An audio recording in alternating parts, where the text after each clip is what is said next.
And good evening, everybody. Welcome to the first Wednesday night I've done in the last 2 weeks. I can't believe that last week I did not bring you any content. Of course, for that um I was just coming home from a long trip that I had been on, and I decided that I didn't want to actually do anything on that Wednesday night, so I just kind of crashed. Could have brought you something that Thursday night, but kind of procrastinated, and then Friday night didn't do anything either. Just kind of, procrastinated again. And of course, Saturday brought you college football wraparound and your SBN college football Saturdays as usual. And then I brought you Iowa State, Oklahoma. And now we're back to regular scheduled programming. Of course, Sunday you saw I put out my rankings. So let's go ahead and dive into the rankings. So number one, numbers 1 through 8, no change. So you got Ohio State, Georgia, Texas, Michigan, Florida State, Penn State, USC, Alabama as your top 8. Now, I will say this. There's a couple of places here you may be wondering, why do I have them as I do? Okay, let's explain. Ohio State, they didn't play last week. And by far, of any team this season, you could argue between Ohio State and Texas and Georgia, in my opinion. But I think Ohio State has the best win so far. I mean, that or Texas going to Alabama. Both of them are going to have a big, it's a big thing right there. If you look from the national rankings, where teams were, I believe Alabama was number 3. Notre Dame was 9, maybe. Either way, that's not to say that neither one of the games were. They both were same caliber if you look at it from Texas or Ohio State's view. Right now, though, watching the teams, I feel like Ohio State's a better team than Texas. So that's how I've got it so far. So, and then you look at Georgia. Of course, you may be saying, "Wow, you still have a lot of faith in Georgia, even though they just struggled against Auburn." Well, let me tell you this though, because Georgia and Auburn, big rivalry there, and you're going to Auburn. I'm just gonna be honest with you. In college football, a win is a win, and to go on the road and win the way they did, I gotta say, I still think they're the second best team in the country. Now, of course, they're gonna have to get better. And Saturday, I'm gonna preview that Georgia Kentucky game. And I gotta tell you, Georgia is still Georgia's still one of the best teams. Brock Bowers is a great player, so you gotta watch out for Georgia. Um, Other placement right here.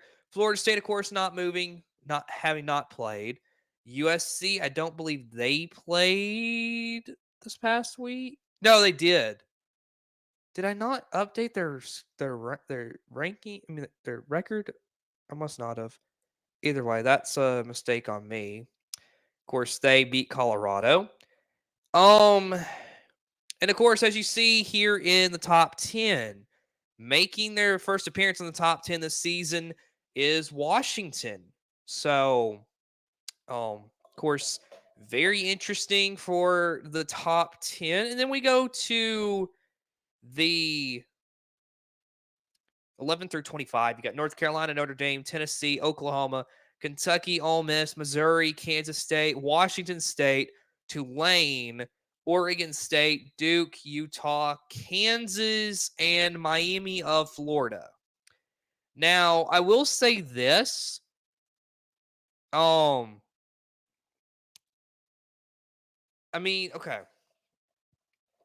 Oklahoma, in my opinion, because I know that's one that we have a little bit of disagreements probably. I will say this, Oklahoma, they got a big game this week against Texas. If they beat Texas, I got to tell you, they are going to be very high. I just don't know if any of their wins have really been what you would consider like big time wins. I mean, I'm trying to think because so far in conference you've gone to Cincinnati, you beat Iowa State at home. You went to Tulsa and won pretty big. You beat SMU, you beat Arkansas State pretty bad at home. So I mean, Oklahoma, I think 14 for now is pretty accurate because they haven't really played a big time competition until they play Texas this week. It's going to be big. Very, very big if you are Oklahoma. So, another team right here. And that really is, I think Kansas is one that people are looking at. At 4-1, I know they lost big time to Texas. But here's the thing. And people are saying about Auburn, in the chat I see about Auburn. Here's the thing, though, folks. Auburn's got no significant win. I mean, let's be honest. Auburn going to Cal, Cal's not that great of a team. Yeah, it's incredible to see you go out on the road and win a game, but Auburn played terrible in that game. And then, yeah, they almost beat Georgia, but you don't reward a team by putting them in the rankings for losing. You just don't do that. That's why I think Kansas is a better team right now. Because Kansas, although they did lose, you can see I did drop them a spot. I still think Kansas I think Kansas is a good team. They got a lot of great players on that team. And not to mention, they got a great coach. And then you look at Miami of Florida, a team that's kind of gone under the radar so far. And, they got the win against Texas A&M, which Texas A&M is starting to look really good, even though Connor Wigman's out. And now they're having to rely on Max Johnson. Big thing for A&M. You got Alabama at home Saturday. How do you do against Alabama? Miami, of course, they got Georgia Tech coming up. So that'll be interesting. Of course, Georgia Tech's not really that good, but still, a conference game is a big, big game, nonetheless. Utah, I still feel like they're one of the top 25 teams in the country because I think if Cam Rising, whenever he comes back and if he's fully healthy, Utah's a great team. They're hard to stop. But here's the thing. The Pac-12 is loaded this season. In what is their final season as the Pac-12 as we know it, this is, to be honest, this is a good way to send your teams out by having the best conference in college football. Let's be honest, because that's quite frankly what it is. Because you got some of the best teams in college football this season. And so, other than that, Kentucky. Let me tell you. Kentucky, if they are able to run the ball with Ray Davis the way they were against Florida every single week, Kentucky is a scary good team. Now, of course, going up against that Georgia D line, that's going to be interesting to see how do they run the football. But here's the thing. That's a big game because Kentucky, I think, has a chance in this game. Not going to say they're going to beat Georgia. Not going to say Georgia's going to beat Kentucky either. I'm just saying this is a good game. This is one I think a lot of people are going to write off because they think Georgia's going to probably beat the crap out of Kentucky at home. But you know what? This is a game, folks, I think you need to watch because this is a game I think that's going to be super close and it's going to come down to the very end of the game. And of course, Ole Miss, I had to move them back up to 16 after their home win against LSU. My concern about Ole Miss, their defense. I understand you played a good offense in LSU. You gave up 49 points. You put it 55 yourself. But the thing is, you can't have a repeat. You can't have a repeat of what you had against Alabama. And your defense is going to have to show up. I don't know if you.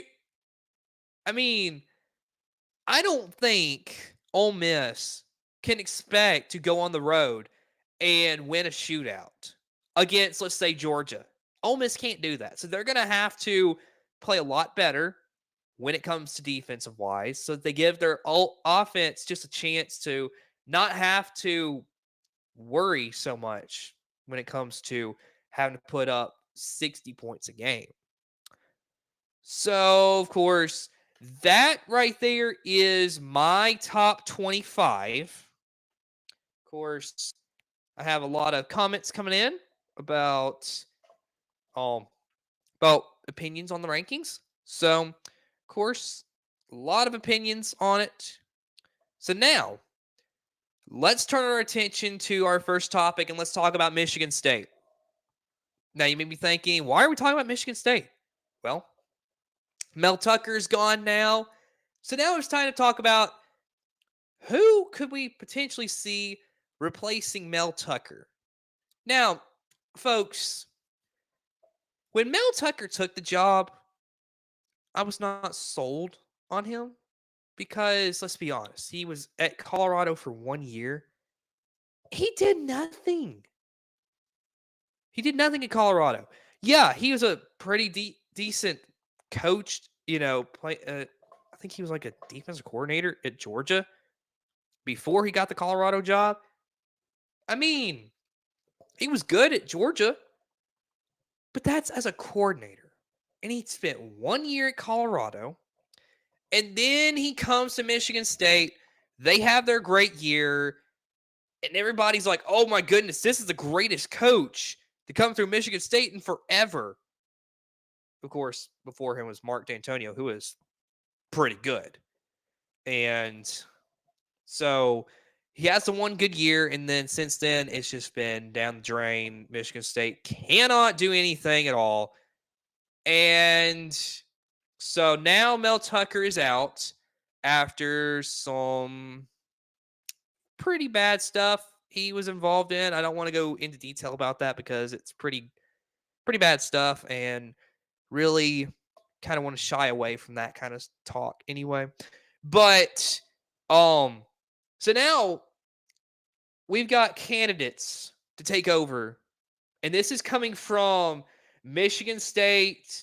This is just their site where, Michigan State people talk about what could happen. So when we look at the candidates right now, they've got Mike Elko listed first as as probably the top candidate. And they're just saying because he's one of the hottest candidates because in his first season he took Duke to a 9-4 record, had a great season. And then of course this year they've started 4-1. Of course they had the big win week 1 against Clemson. And then of course you have the of course their only loss being to only loss coming to Notre Dame at home this past weekend. Mike Elko, I think, is a good name, but do I think he's the best choice? I don't think he would be the best choice. And the reason why I say that is you go from Duke to Michigan State, and again, do you want another guy that let's be honest, just started at a place like Duke? Could we see another okay, from a coaching standpoint, and not any kind of off the field issues, but just from a coaching standpoint, I don't know if it would be any different from what you are seeing, what you saw from Mel Tucker. So that's just my opinion. In my opinion, I do not think Mike Elko is the best choice. Now, if he was hired and he does a great job, well, I'm wrong. But I don't think he's the best choice at the moment. Listed secondly is Jonathan Smith, the head coach at Oregon State. Now, this one I think would be a really great hire. Difference between him and Mike Elko, Jonathan Smith has been at Oregon State for what feels like forever. He's currently in his 6th season at Oregon State, and let's be honest, he's turned this program around. They now are, because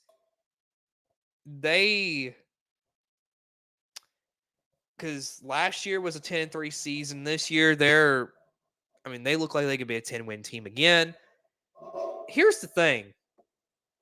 I think he would be a great name. I think Jonathan Smith would be a great hire. I just feel like for what he's done at Oregon State, bringing that program back, who was at one time, I think when he first inherited the program, they went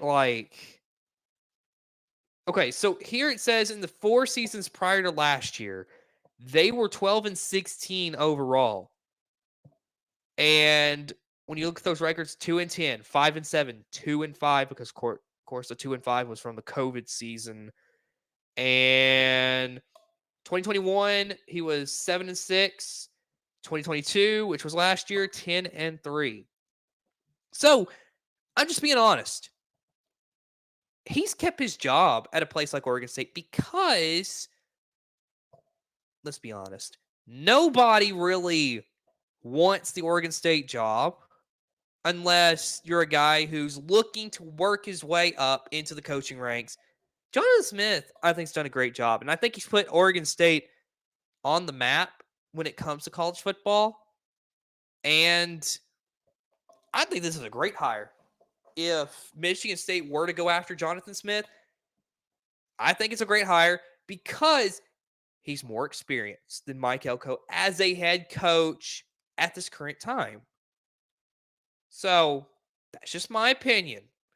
Now, some names that, of course, there's a bunch of others on here, but if I had to name off maybe who I think would be the best choice, why not Pat Narduzzi from Pitt? Look what he did. He had Kenny Pickett.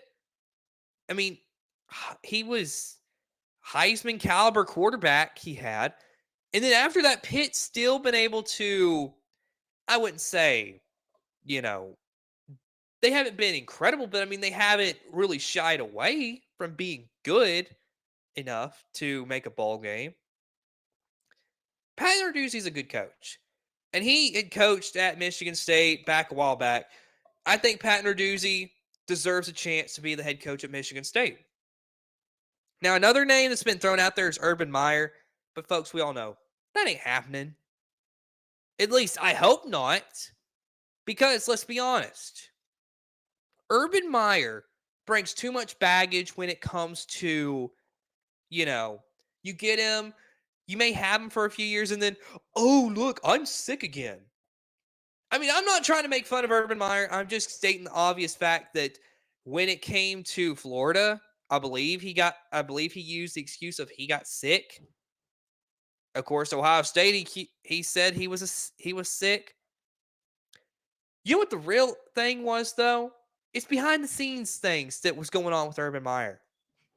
That he resigned because of health issues. I mean, I'm just being honest. Urban Meyer needs to just sit on that Fox desk and just be done. That is where I think Urban Meyer thrives the best. He doesn't need to coach anymore because he's done all he can. And I mean, he's won 2 national championships. He's won 1 at Florida and 1 at Ohio State. How many coaches can say that other than Nick Saban and Urban Meyer? How many coaches can actually say, I won a championship I won 2 championships and they were at 2 different schools? I don't know. But very interesting stuff there in East Lansing, Michigan. we'll see what happens. But Michigan State definitely has themselves a, they sure got themselves a coaching search that it'll be interesting. Who will be their head coach? All right. Right now, I'm going to go ahead and if you have any questions, if you have any questions for me, it is your chance to ask questions.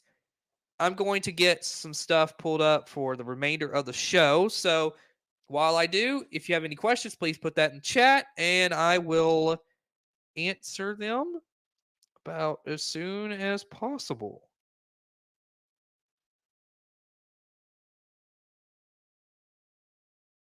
But, okay. Is Notre Dame still a playoff contender? Well, yes. And the only reason why is because they're 5-1 right now. You've got USC coming up, but first you got to get through Louisville. And let me tell you, Louisville with their new coach, Jeff Brom, Louisville's a team you're going to want to watch. And this Saturday, it'll be interesting. So I think Notre Dame still has a chance because let's be honest, an 11-1 Notre Dame team is getting into the playoff because look at who they had to play all season. Yeah, they're getting in if they're 11-1. And Sam Hartman definitely is good enough to get his team there. Let's be honest with us. And if let's be honest too, if they had 11 men on the field against Ohio State, they probably win that game. And then the whole tune of what's going on now about Notre Dame can't win a big game, it would have been in reverse that Ohio State can't win the big game. We all knew that coming into this game that is what was going to happen. So, all right, let's get to more of the questions. Does Auburn have a chance against Arkansas? To be honest with you, it'll be close, but I don't think Auburn's the better team right now. I think Arkansas is a better team than Auburn. So,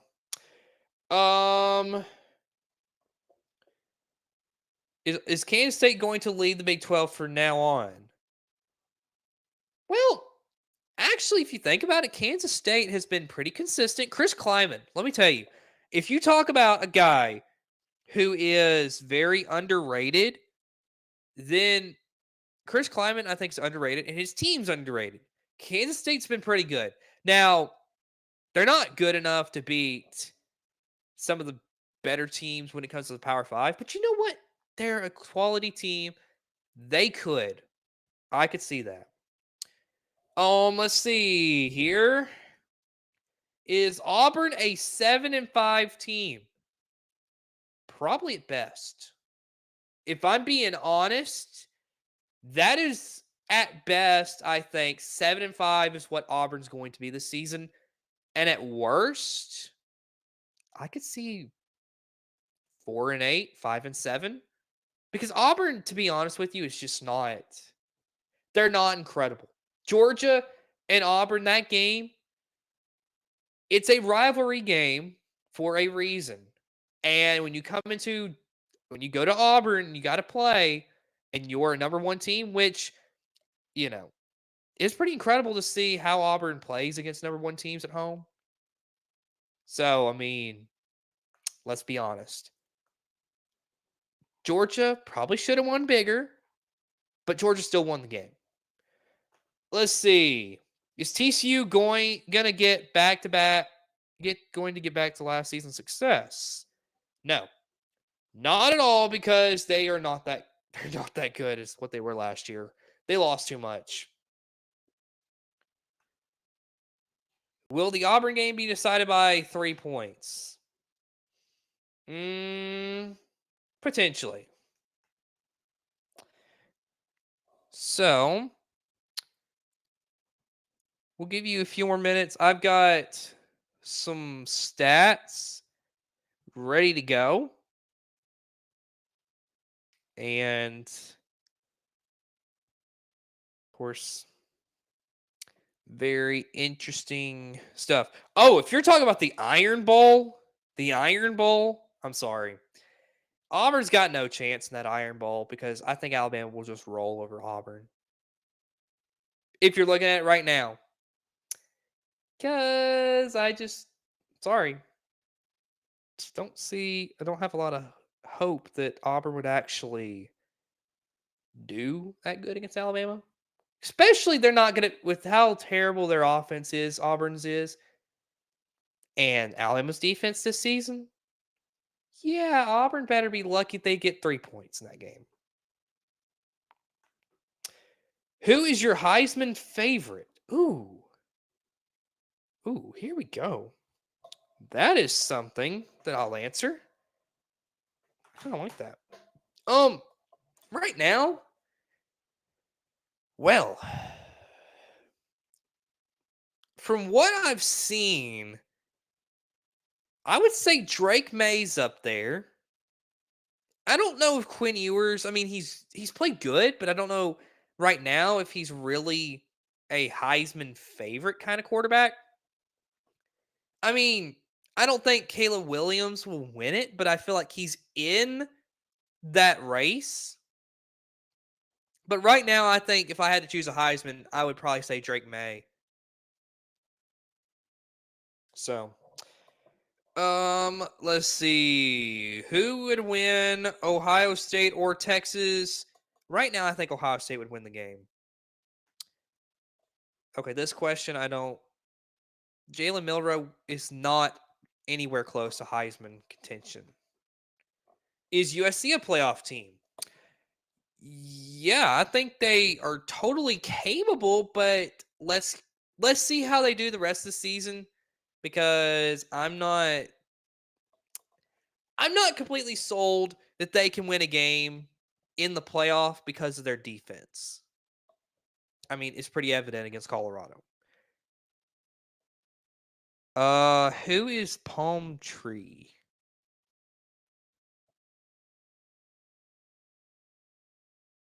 Bo Nix or Michael Penix Jr.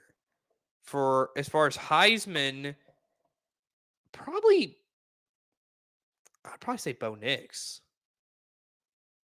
But and then also is Bo Nix a Heisman? He definitely could be. All right. So if you have any more questions, that is fine, but I am going to move on because I've gotten a little bit behind. So let's talk about Georgia and their game against Auburn. So I wanted to bring up the stats because when you look at the score and then the amount, like the total yards for these teams, to be honest with you, it seems misleading when you look at the yards and then you see the score because you would think this was a lot higher scoring. So Georgia ended up winning the game 27-20 to continue being a undefeated team. Of course, Auburn now at 3-2. So of course, when you look at the first downs, Georgia 19, Auburn 17. Third down efficiency. This is part of what killed Auburn. Auburn was 2 of 12 on third down, where Georgia was 8 of 13. Fourth down efficiency, Auburn was 1 of 3. Georgia never went for it. Total yards, Georgia 420. Auburn 307. When you look at the passing yards, Georgia 313, Auburn 88. You look at the run game, Auburn 219, Georgia 107. Okay, so yeah, the way Auburn wins a game is they got to run the ball and literally do nothing else but run the ball. I mean, let's be honest with ourselves. And of course, penalties, clean game. Georgia had 3 for 30, and then Auburn had 1 for 5. Georgia had 2 turnovers to 1 turnover for Auburn. And then time of possession, Auburn commanded that. So how did Georgia win this game? Because when you are one of the top teams in college football and you've won 2 championships in a row and you've got the one of the best players. Here's another guy I think's in the Heisman race. Brock Bowers, even though he's probably not going to win because he's a tight end. He ain't winning the Heisman.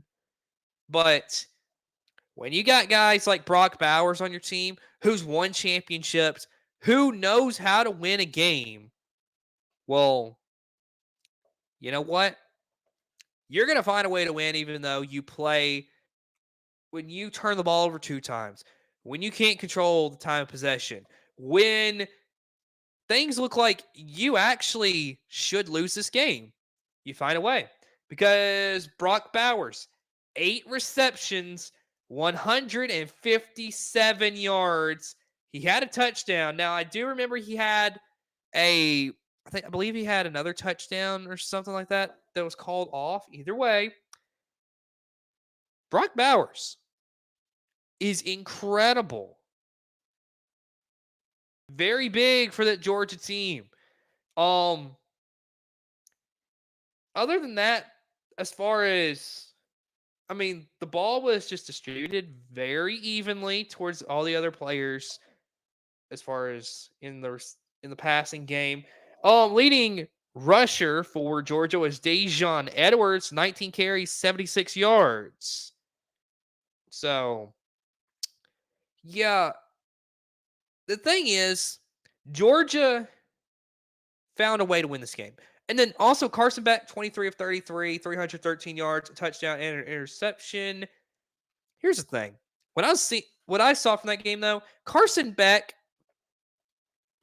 you got to cut him just a tiny bit of slack here. Cuz your first true road game that you play in conference is Auburn. That's not easy. I feel like he did a good job of controlling the game as the quarterback. And then some of the throws he made were put maybe in the best place possible. Now, some of them were a little behind his receiver, but when you have Brock Bowers, he can catch about anything.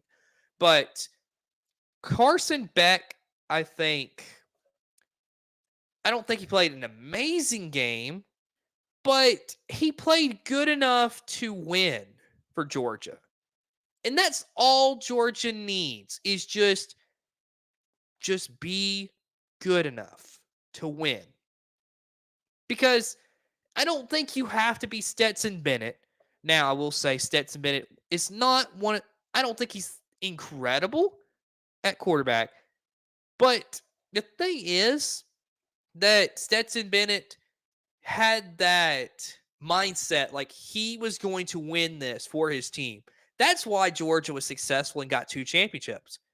Because they got the right attitude out of the quarterback as far as I'm going to win a national championship. Now, as far as other kind of attitude when it comes to how you're acting and all, I was not impressed with Stetson Bennett. But either way, that's kind of how all players are anyway. Everybody has an ego.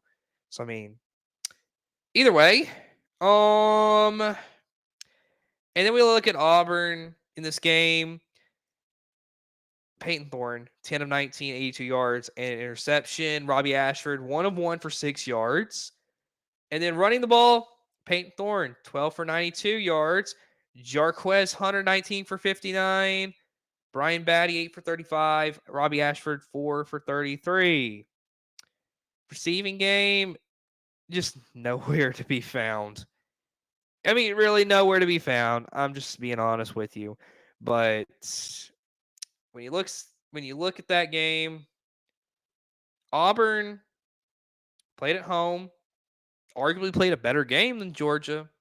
But when Georgia's a national champion and they have that will to win, you find a way. So next we're going to talk about Colorado and USC, a game that really looked pretty bad in the first half. It was about as bad as 34-7. And what do you know, if Colorado nearly made a comeback in this game. The final score was 48-41. As I'm working on getting some stats from this game.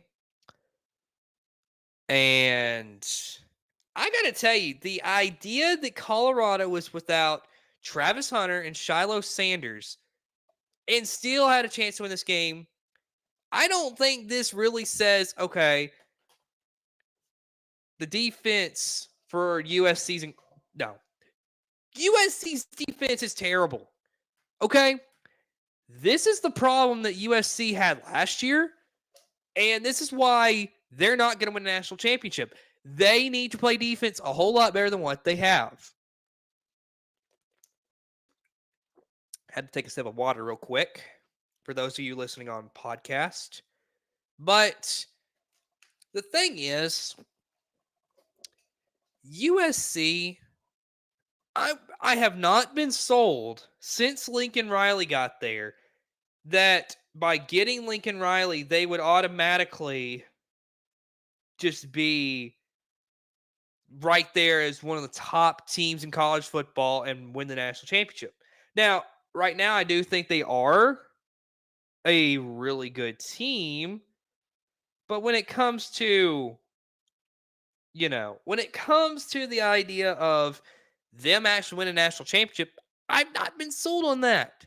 I think they are, of course, in the playoff contention, but they are not a championship caliber team yet.